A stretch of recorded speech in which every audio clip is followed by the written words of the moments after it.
In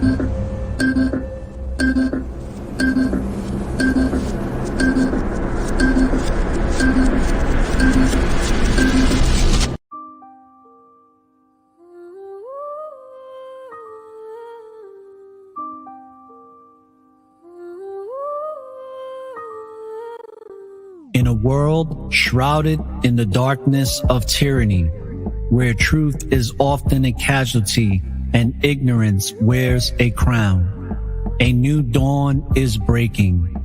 As the commercial media empires crumble, a courageous network emerges, one fueled by truth, driven by courage, and dedicated to awakening minds. This is not just a podcast. This is a revolution of consciousness. Welcome to the Network of Awareness, a beacon of light cutting through the chaos. Join us as we navigate the tumultuous waters of current events, delve into the intricacies of politics, explore the realms of spirituality, decode the mysteries of health, unravel the complexities of economics, and investigate topics of cultural significance across America and abroad. Prepare for insightful interviews with thought-provoking guests who are inspired to educate you. We are the antidote to misinformation, the remedy for apathy, and the catalyst for change. This is your connection to a network of truth, courage, and awareness. Tune in, open your mind, and join the great awakening. I am your host, ORRA The Informationalist, guiding you through this journey of awareness. Welcome to the Network of Awareness podcast radio station. My aura is a network full of awareness and gifts like ORRA, the informationalist, the informationalist, the informationalist, the informationalist. Peace and greetings, people. Welcome to a live broadcast of the Network of Awareness. I'm your host, ORRA The Informationalist, and we got some great information for you today. And I'm broadcasting from the Tampa Bay area. I'm downtown right now, and a different location. I'm not in the studio today, and I hope that the sound quality is not going to be the same, but it's of quality. So I want to thank you for joining me on this podcast episode today. So what I want to cover is the manipulation of algorithms and censorship in the digital age. And this won't be a long show, but we've talked about virtual governments before and the level of censorship that they've had on podcasts, streaming platforms, YouTube channels, TikTok, anything with social media. I presented a video yesterday that some of you saw on my YouTube channel, Twitter, and Facebook as well. It was the one that I posted. It was a pre-recorded that I just posted on the live feed here. And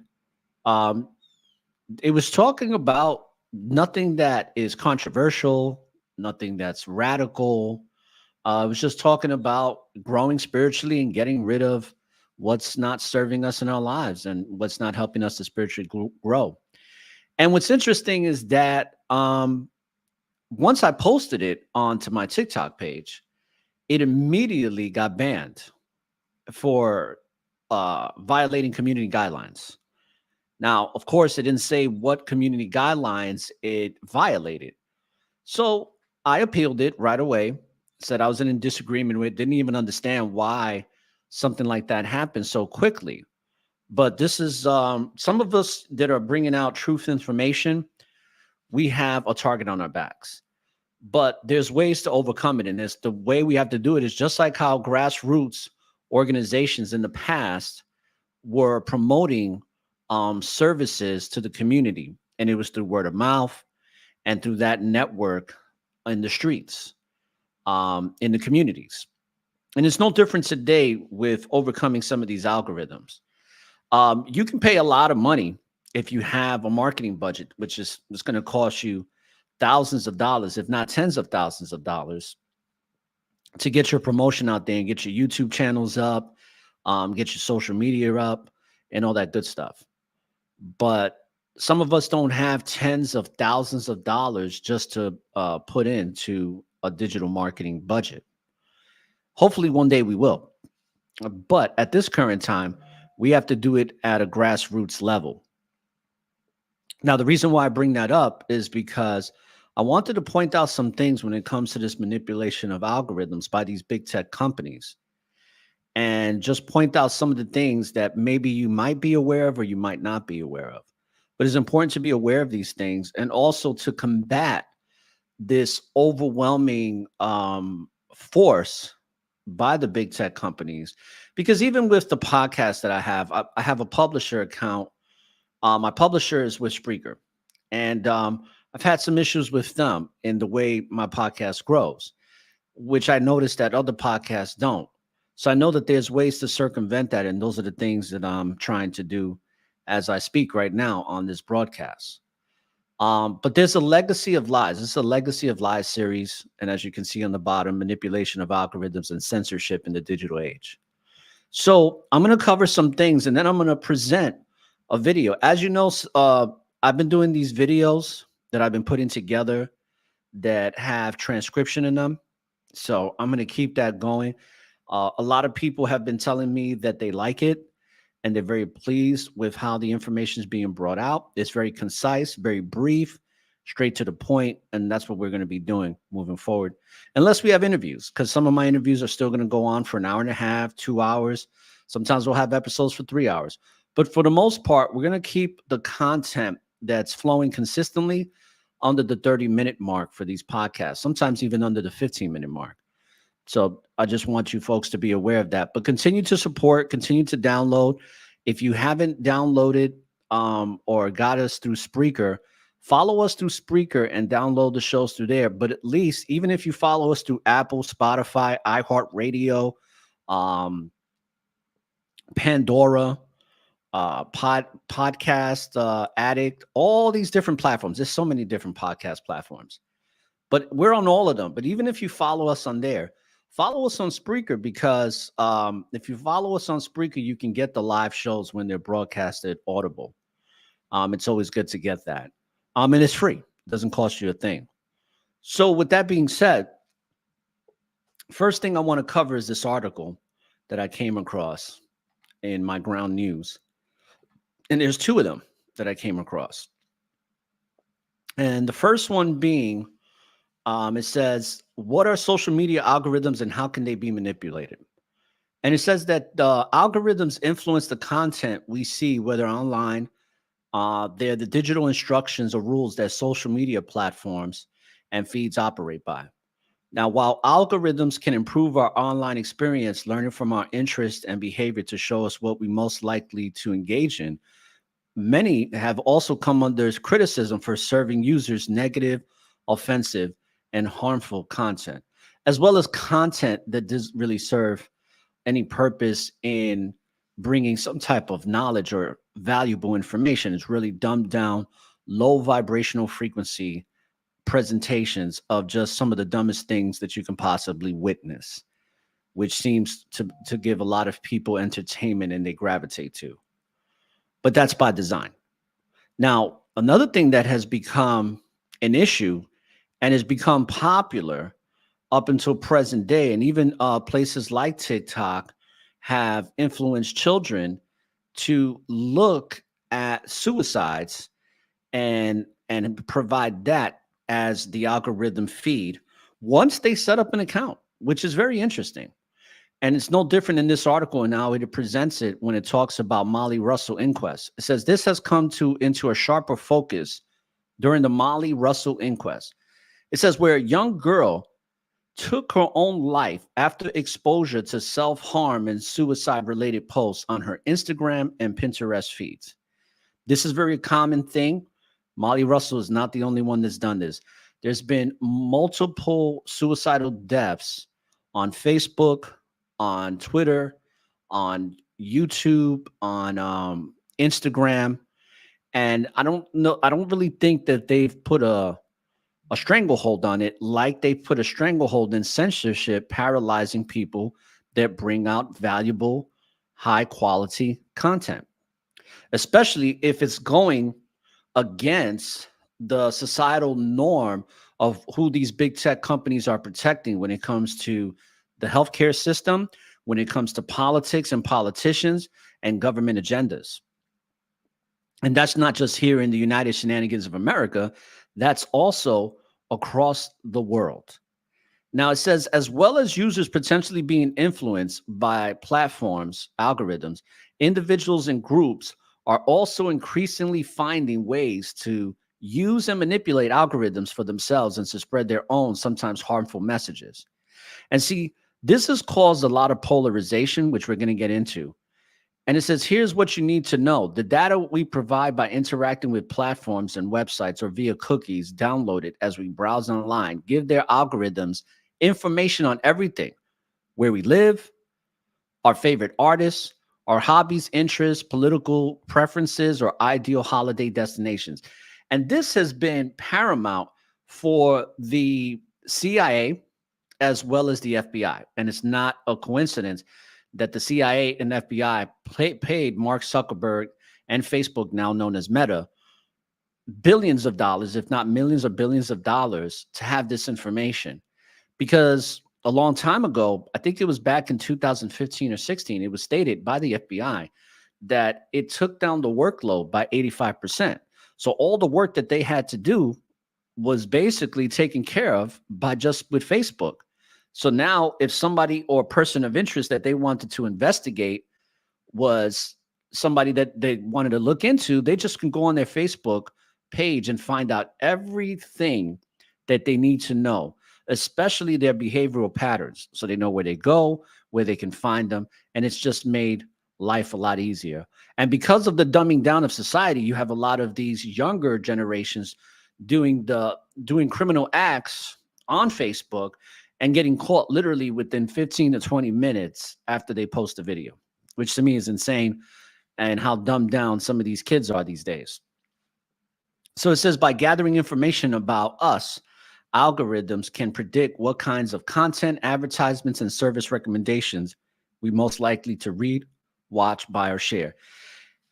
Now, the problem with this is because of your Kardashians and because of this superficial world that is slowly but surely growing and manifesting into physical reality, this superficial world has become the societal norm. So if you're not doing something that is of vain deceit or some type of vanity or egoic pleasure, or something that's just completely frivolous or silly or just downright stupid, you're not going to get the same type of attention. You're not going to have millions of followers.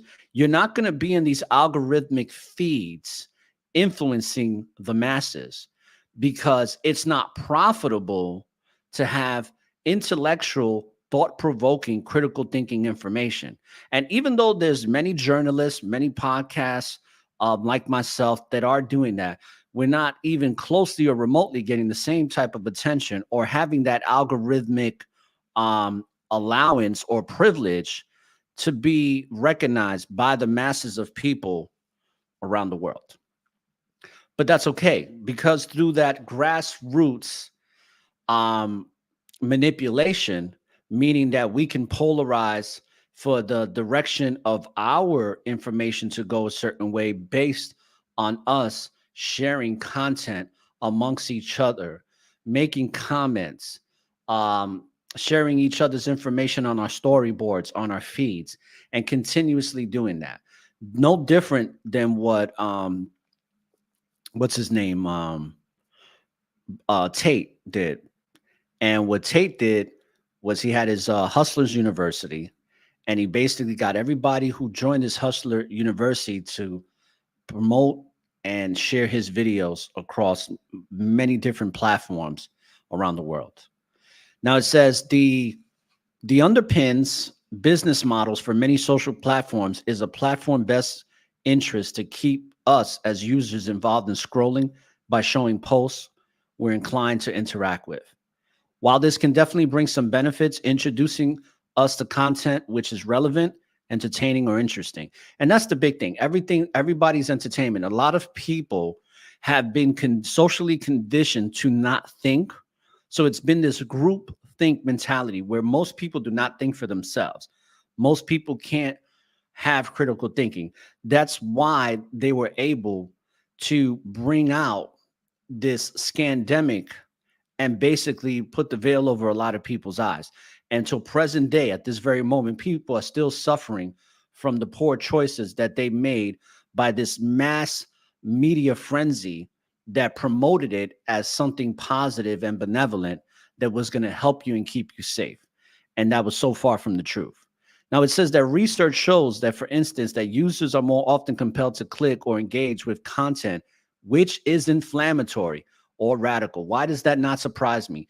Inflammatory is just something negative, right? And that's what people like. People like negativity, and they are attracted to that through the ego. And that is by design, because naturally people are not like that.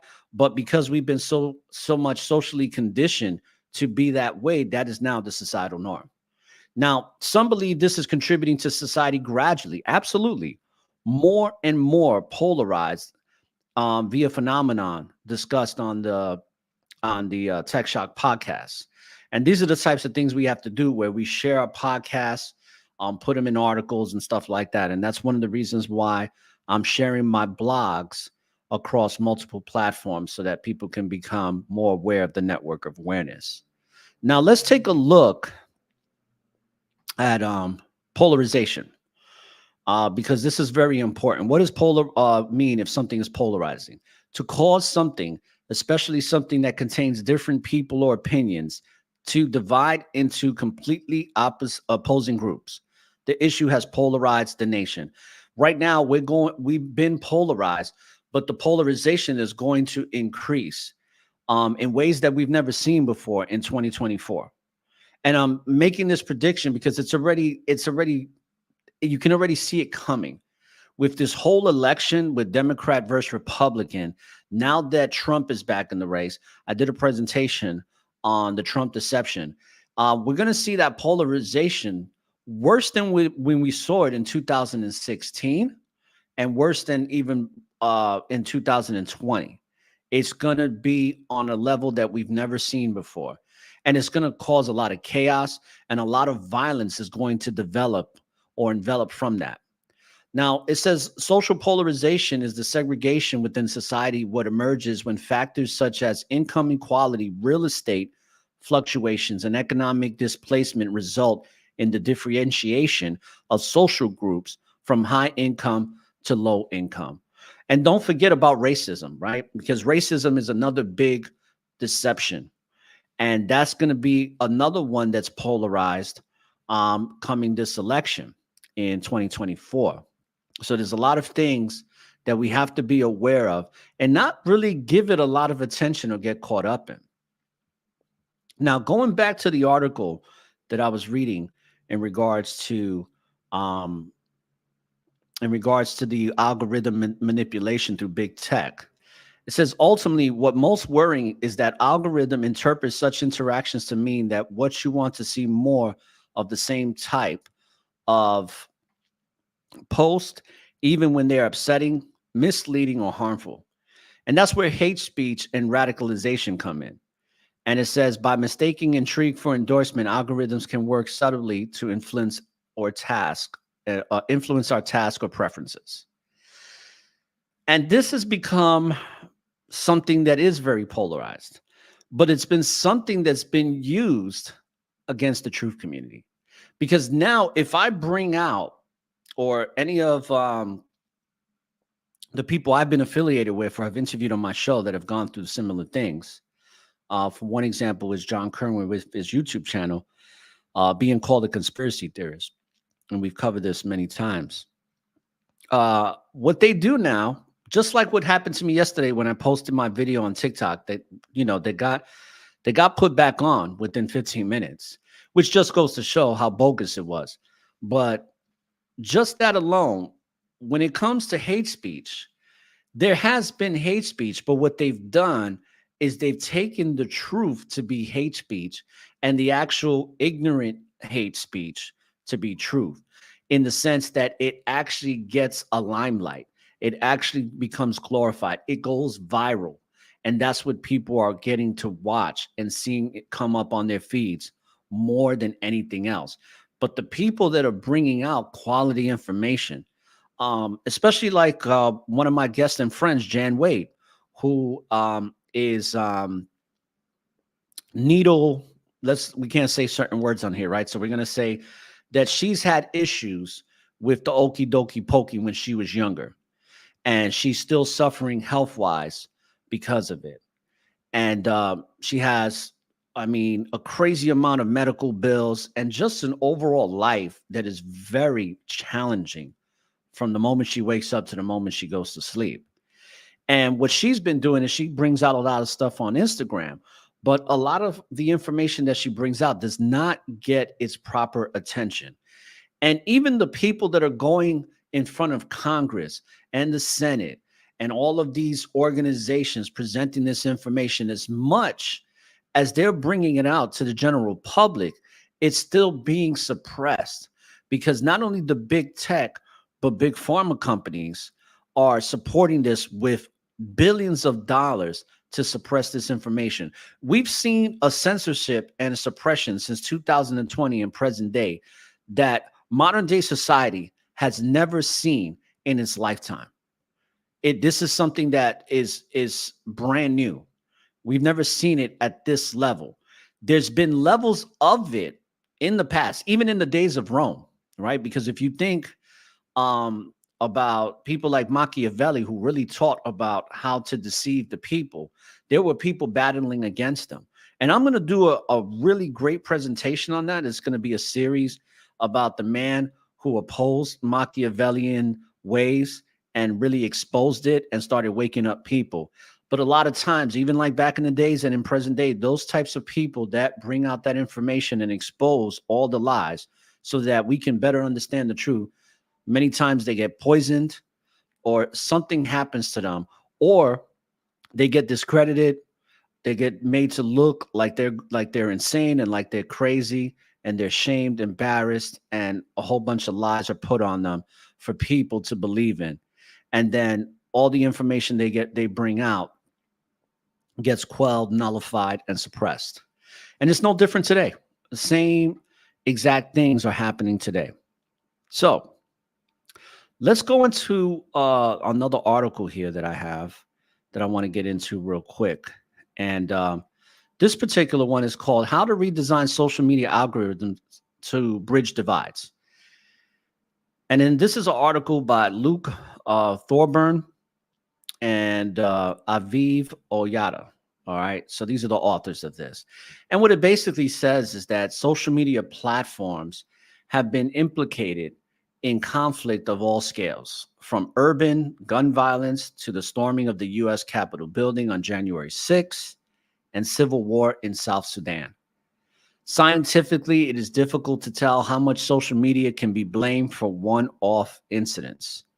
But in much the way the climate change increases the risk of extreme weather, evidence suggests that current algorithms raise the political temperature by disproportionately surfacing inflammatory comment. This may make people angrier, increase the risk of social differences, and escalate to violence. And this is what they're going to do and have been doing coming into 2024 with this political election. They were going to put out information that's going to make people angry and violent. And it's going to be the left against the right. And it's going to be a storm. It's going to be a storm coming for 2024. And it's because of social media that this thing is going to escalate, just as it's been escalating with the whole situation with Israel and the Hamas and all the things that we're seeing on social media, some being suppressed and some being glorified, so that it creates more and more violence, which that violence actually supports another agenda that the Fabian Society started over a century ago. And that's the agenda for depopulation. Now, going back to this article, I'm just going to read a couple of more sentences from here, and then we're going to move on to this video presentation. So it says that, but if we redesign social media to bridge divides, bridging-based ranking is an alternative kind of algorithm for ranking content in social media feeds that explicitly aims to build mutual understanding and trust across differing perspectives.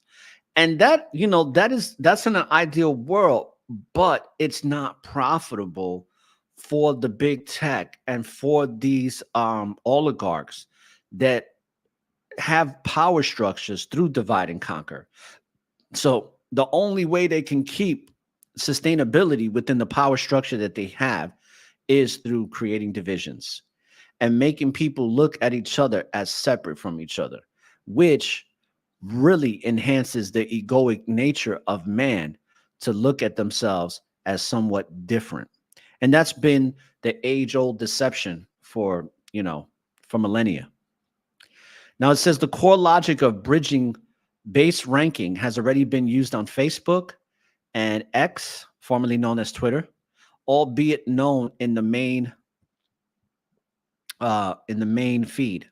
It is also used in Polis, an online platform for collecting public input used by several governments to inform policy making on polarized topics.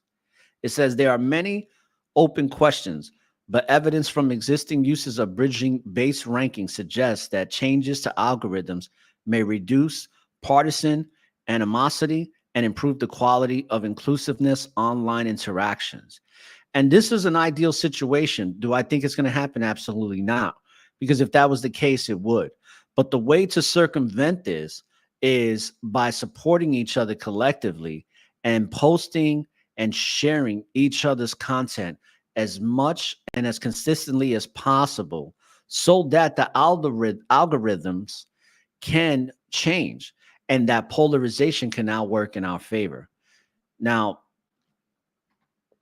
another thing I wanted to bring out is the definition of algorithm. It says a process or set of rules to be followed in calculations or other problem-solving operations, especially by computer. And the definition of algorithm is a procedure for solving mathematical problems as of finding the greatest common divisor in an infinite number. And what is algorithm in simple words? An algorithm is a set of commands that must be followed for a computer to perform calculations or other problem-solving operations. According to its formal definition, an algorithm is a finite set of instructions carried out in a specific order to perform a particular task. And what they're doing, especially with me, when I came out with season 1, I did an episode way before the Science Appliance Okey Pokey Death Stick came out that I was already presenting information as to what that stick or that science appliance was going to serve. And I basically got my hands on a consent form when they put out the consent form when it first came out. But I was talking about how it wasn't going to be good when they were first introducing it during the time of the pandemic, when they were telling people to mask up and to stay in their homes. And they had yet introduced the initiatives based on emergency use purposes only, right? Because remember, that stick to this day is still for emergency use purposes. It has not been legitimately authorized.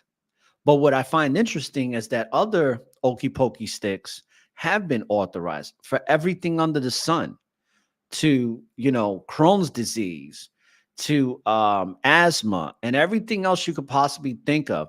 Now there is a shot for it, which I find interesting. And all of this started to come about in 2021. That's why if you look at your major media channels that provide video and entertainment content, like your Hulus, like your Netflix, and many others, all of them, especially Hulu, because I've seen it on Hulu so many times. So many of them, and even on your commercial networks, have commercials for these shots to be given for all different types of ailments and diseases that were never presented before until this global, what I like to call scandemic, came into the fold. So there's something to be aware of. Now, last but not least, I'm just going to read how it works. And after I read how it works, we're going to go into this video and then we're going to wrap things up. So it says how it works. Current engagement-based algorithms make predictions about which posts are most likely to generate clicks, likes, shares, or views, and use these predictions to rank the most engaging content at the top of your feed. This tends to amplify the most polarizing voices because divisive perspectives are very engaging. And that's why anything that is controversial, but controversial in a dumbed down way, or anything that's gossip, anything that's talking about celebrities, that's a big one. People that have podcasts talking all day about the music industry, the hip hop artists, or the music overall, and what now this whole thing with P. Diddy being an alleged sex trafficker and all these other things. These things are becoming very polarized and they're in the top of the feeds. Even though there's people that have brought out that information 20 years ago, 15 years ago, even 10 years ago, but didn't get the proper notoriety as it's getting now, because now it's being used as a form of distraction. Now there's things that come to surface that can't be hid anymore, but people gravitate to gossip. People gravitate to anything that's not going to help them, but be able to criticize somebody else so they could say, at least I'm not as bad off as that. At least I'm not doing that. So it's based on some condemnation behavior that gets polarized for people to gravitate to, and that becomes the societal norm on these social media handles and platforms. So it says, bridging based ranking use different sets of signals to determine which content gets ranked highly. One approach is to increase the rank of content that receives positive feedback from people who normally disagree. This creates an incentive for content producers to be mindful of how their content will land with the other side. So it says engagement-based ranking for blue, and then it shows these different emojis with thumbs up. And then it has bridge-based ranking for blue, and it's no different, but it's all based on likes and comments. Now, it says among the internal Facebook documents leaked by whistleblower Francis Haugen in 2021, there is evidence that Facebook tested this approach for ranking comments. Comments with positive engagement from diverse audiences were found to be of higher quality and much less likely to be reported for bullying, hate, or inciting violence. A similar strategy is used in community notes, crowdsourced fact-checking featured on X to identify that are helpful for people on both sides of politics. And that's the problem, is a lot of this fact-checking is false fact-checking, because the more you bring out something that's true, that goes against the commercial, illusionary, propagandic narrative, the more you're going to be identified as somebody that's not providing factual information. So somebody will fact check you and say that your information is bogus, but actually promote the bogus information as true. And it's no different, right, than what the scripture in the book of Isaiah says, where it says they accepted the light for darkness and the darkness for light. They've accepted the truth for the lie and the lie for the truth. But here at the Network of Awareness, what we do is we expose the lies so that we can better understand the truth. So I hope that this is making sense. And it's not a coincidence that, channels like mine get suppressed and shadow banned, but we're going to keep fighting the good fight. And collectively, through this great awakening that will not be televised, we will succeed and we will prevail. It's just a matter of time. And I hope that if any of you have experienced what I've experienced in the last 3.5 years of having content suppressed and censored on a multitude of platforms, stay vigilant, stay persistent, be courageous, and know that what you're doing is helping and it's progressing, and it's also helping for this conscious awakening. And it's just one step at a time, one post at a time, one episode at a time, one step forward at a time. So with that being said, let's take a look at this video real quick, and then we're going to conclude this episode. And I'll be right back. Welcome, everyone, and fellow truth seekers, to another episode from the Network of Awareness. I am your host, ORRA The Informationalist. And in this installment of the Legacy of Lies series today, titled Manipulation of Algorithms and Censorship in the Digital Age, we're diving deep into a topic that affects each and every one of us in the digital age. The manipulation of algorithms by big tech companies. Big tech companies are manipulating algorithms on social media accounts, podcasts, and streaming platforms to promote their own brands and interests. They are using algorithms to censor content that could be seen as a threat to their own interest and to promote their content that aligns with their own goals. This has resulted in a decrease in the quality of content available to people, as well as a decrease in the diversity of voices and perspectives. Furthermore, big tech companies are censoring platforms that provide valuable information that can help people gain a better understanding of the world. This censorship is preventing people from accessing information that can help them make more informed decisions, and it is preventing them from having access to the truth about how governments and corporations are manipulating the public in order to maintain their own power.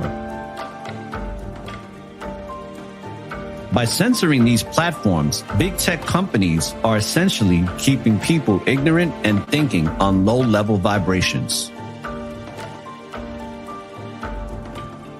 Strap in, because we're about to explore how these algorithms impact the content we consume on social media, podcasts, and streaming platforms. The power of algorithms is astounding. They shape our online experiences, determining what we see, hear, and engage with.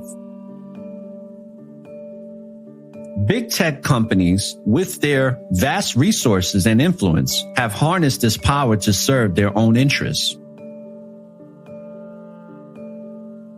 Today, we're going to unpack how this manipulation is affecting the quality of content, stifling diversity of voices, and censoring platforms that challenge the status quo.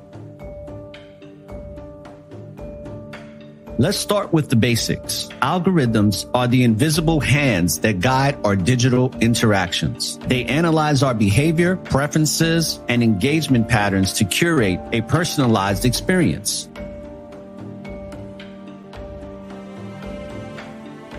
But what happens when these algorithms are not designed with transparency and fairness in mind? What if they prioritize the interests of the tech giants over the users? Picture this. You open your favorite social media platform and your feed is flooded with content. But have you ever stopped to wonder why certain posts appear at the top while others are buried? Big tech companies manipulate algorithms to promote their own brands and interests. They want you to see what aligns with their goals, keeping you engaged, and more importantly, ensuring their profitability. This manipulation comes at a cost, a significant decrease in the quality of content available to us. Algorithms favor sensationalism, clickbait, and content that generates quick reactions. It's not about the depth of information or the diversity of perspectives. It's about what keeps us scrolling and clicking. Now let's talk about the elephant in the room. The suppression of voices. Algorithmic bias isn't just about promoting one type of content. It's also about silencing others. Imagine if your feed only showed you one perspective, one worldview. Big tech companies, through their algorithms, are contributing to a decrease in the diversity of voices and perspectives. Consider niche content creators, independent journalists, or voices from underrepresented communities. When algorithms prioritize mainstream or popular content, these voices get drowned out. The result? A homogeneous digital landscape that doesn't reflect the rich tapestry of our society. But it goes beyond content curation. Big tech companies are using algorithms to actively censor content that they deem threatening to their interests. Whether it is a critic of their business practices, exposure of unethical behavior, or content that challenges the status quo, these platforms are quick to silence dissent. This censorship doesn't just affect the quality of content. It hampers our ability to access valuable information. Platforms that provide insights into government and corporate manipulation. Those that strive to uncover the truth and are often the ones facing the axe. It is a deliberate effort to keep us in the dark, preventing us from making informed decisions and understanding the world around us. Now, consider this. What if the information you needed to make a difference, to challenge the powerful, was intentionally kept from you? Big tech companies are not just censoring content, they're censoring the truth. They're restricting our access to the information that can empower us, that can unveil the tactics used by governments and corporations to maintain their power. We're not just talking about silencing dissenting opinions. We're talking about keeping people ignorant. The phrase low-level vibrations is a metaphor for the restricted thought and information that big tech companies want us to be stuck in. It's about maintaining the status quo, keeping us passive consumers rather than active, informed citizens. So, what can we do about it? Awareness is the first step. Understand how algorithms work, question the content you see, and seek out diverse perspectives. Support platforms that prioritize transparency and ethical content curation, like the Network of Awareness podcast. It's time to demand accountability from big tech companies. We deserve algorithms that serve us, not just their bottom line. As consumers, we have the power to shape the digital landscape. Let's use it wisely and take the initiative to manipulate the polarization to work in our favor for our growth collectively. Thank you for joining us on this thought-provoking journey into the world of algorithmic manipulation. As always, stay curious, stay informed, stay aware, always be prepared, and don't be afraid to question the algorithms shaping your digital reality. Until next time, this is ORRA The Informationalist, signing off. When you live in the present, there is always an opportunity for a new beginning. Don't look for the light at the end of the tunnel, because the light is and always will be within you. So light up the tunnel and find your way through the darkness. Peace, love, and light, people.